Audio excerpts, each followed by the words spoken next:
de nationalité belge, je suis née à Bruxelles. Je suis actrice.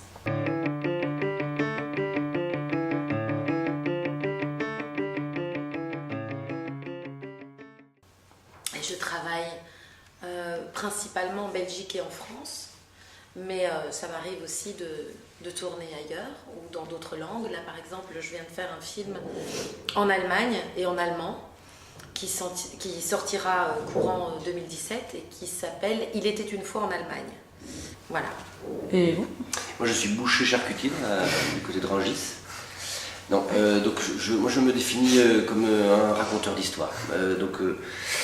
Je suis avant tout acteur parce que c'est ça qui m'amuse le plus, mais c'est un métier où il faut parfois savoir faire plusieurs choses et j'aime bien faire plusieurs choses. Donc si pour raconter un film que j'ai écrit, il faut le réaliser soi-même, bah, ça ne me dérange pas de le faire. Donc je me suis retrouvé à réaliser ou aussi à produire parfois. Même si je joue pour l'instant avec la délicieuse Tania Garbarski au théâtre et que le jeu reste la principale chose que je mets en avant et c'est ce qui m'amuse le plus parce que je trouve que c'est redevenir un enfant, quoi. En fait, jouer, si ça s'appelle jouer, c'est parce que c'est jouer. Donc c'est plutôt chouette. Maintenant, il y a une particularité dans mon imbécilité, c'est que j'ai, je dirais, une espèce de tendance naturelle à la comédie. Si t'es dans le nord, du côté de la mer, t'es en Flandre, le flamand, ça parle comme ça. C'est quelque chose comme ça. Il va te dire, je vais sortir le parapluie parce que je sens que vient la drache. Répète. Je vais sortir mon parapluie, il va y avoir de la drache. Ouais. Après, tu vas un peu plus au sud. Et là, tu arrives à Bruxelles. Hein? Là, tu parles comme tous les Français qui essayent d'imiter les Belges, sauf qu'ils n'y arrivent jamais. Le Bruxellois, il parle comme ça, comme toi et moi, enfin, surtout moi, quoi. Et je trouve que le rapport entre la France et la Belgique est un duo comique en soi. Et que donc, on n'en rira jamais assez. Donc voilà, j'ai commencé par faire ce métier pour rire. J'ai pas fait que des rôles comiques. Mais c'est ce qui m'amuse le plus. Et curieusement, moi, mes maîtres à penser, ils sont plutôt dans d'autres arts, donc j'aime beaucoup la peinture, par exemple, et Picasso dit des choses assez utiles pour le jeu. Par exemple, c'est lui qui a dit « Je travaille avec le sérieux d'un enfant qui joue ». Ça, c'est une phrase qui me bouleverse personnellement, et donc ça, c'est un Picasso, même si c'est pas dans mon art, un de mes maîtres. Et Franck Ribéry, bien sûr. Donc, quel est votre acteur de référence? Alors, j'en ai pas un, j'en ai plein. J'ai beaucoup d'admiration pour beaucoup d'acteurs. Ça doit être moi, pardon. Alors, mon actrice préférée n'est plus là, mais c'est vraiment l'actrice qui m'a, je pense, le plus impressionnée, c'est Romy Schneider. Si une débutante devait venir vous trouver, qu'est-ce que vous lui donneriez comme conseil Pas de essentiel? conseil, il n'y a pas de conseil à donner. Absolument pas.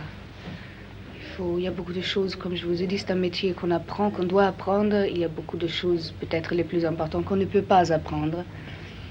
Mais il faut avoir aussi beaucoup de chance dans ce métier. Donc moi j'ai un espèce de parrain de cinéma, qui est un acteur que j'adore en plus, qui est Richard Boranger, avec qui j'ai fait mon premier film, qui est vraiment quelqu'un qui a une place particulière dans mon cœur d'acteur. Si on prend votre filmographie, dans quel tournage ou film vous senti le plus épanoui? J'ai fait un film qui s'appelle Bruxelles USA. Donc... Ah, projection stratosphérique, Bruxelles, USA.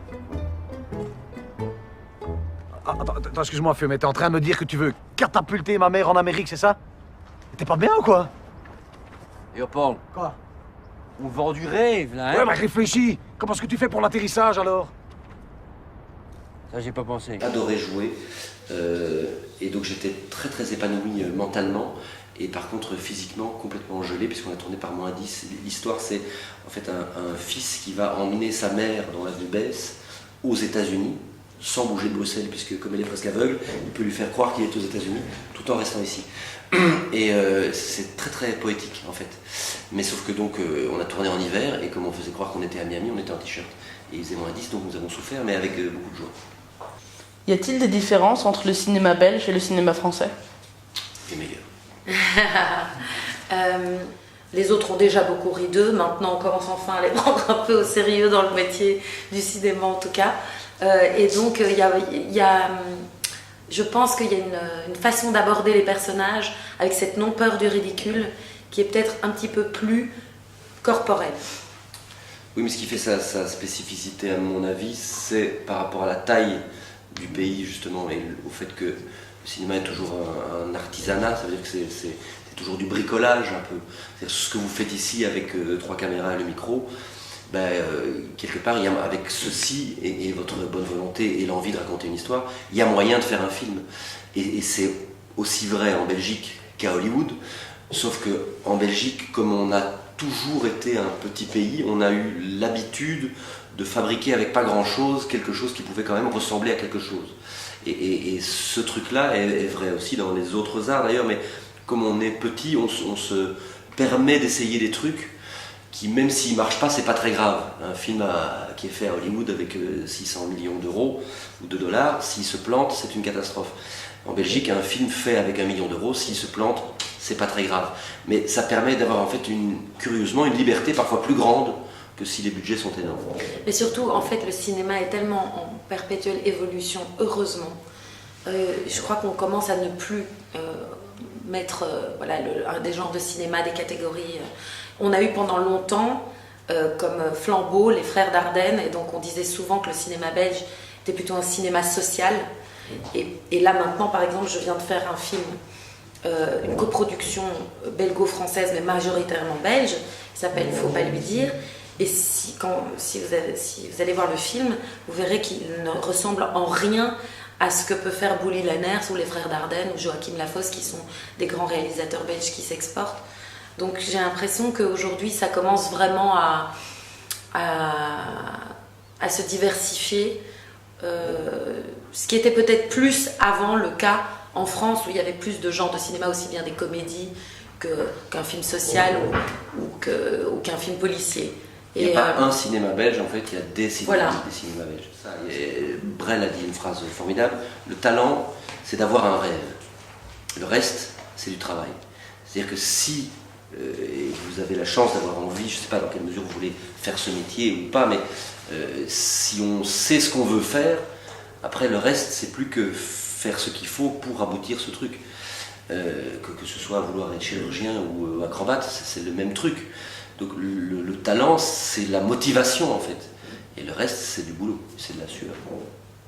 Merci d'avoir consacré votre temps à répondre à nos questions. Bonheur. Au revoir monsieur. Merci beaucoup. Merci à vous.